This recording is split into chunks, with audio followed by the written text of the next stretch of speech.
بسم الله الرحمن الرحيم. يا قوم لكم الملك اليوم ظاهرين في الأرض فمن ينصرنا من بأس الله إن جاءنا. قال فرعون ما أريكم إلا ما أرى وما أهديكم إلا سبيل الرشاد.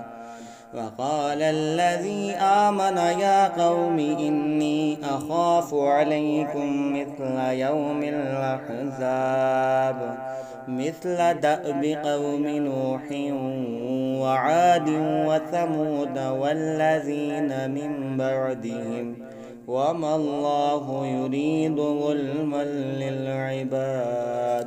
ويا قوم إني أخاف عليكم يوم التناد يوم تولون مدبرين ما لكم من الله من عاصم ومن يضلل الله فما له من هاد. ولقد جاءكم يوسف من قبل بالبينات فما زلتم في شك مما جاءكم به حتى إذا هلك قلتم لن يبعث الله من بعده رسولا. كذلك يضل الله من هو مسرف مرتاب.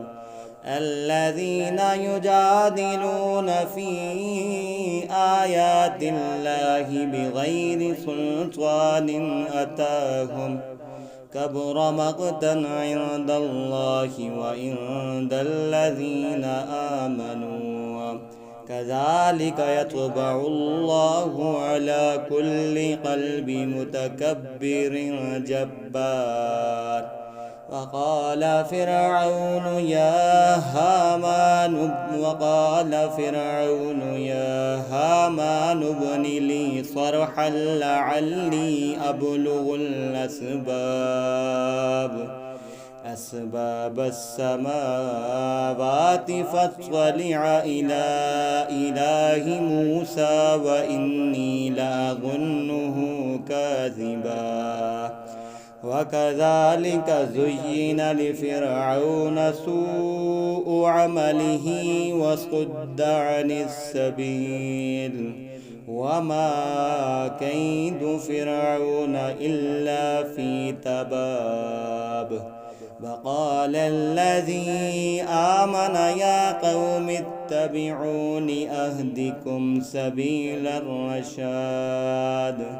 يا قوم إنما هذه الحياة الدنيا متاع وإن الآخرة هي دار القرار. من عمل سيئة فلا يجزى إلا مثلها ومن عمل صالحا من ذكر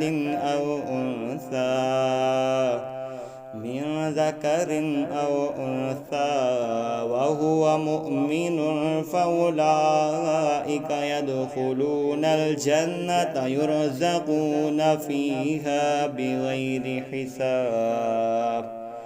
فيا قوم ما لي أدعوكم إلى النجاة وتدعونني إلى النار.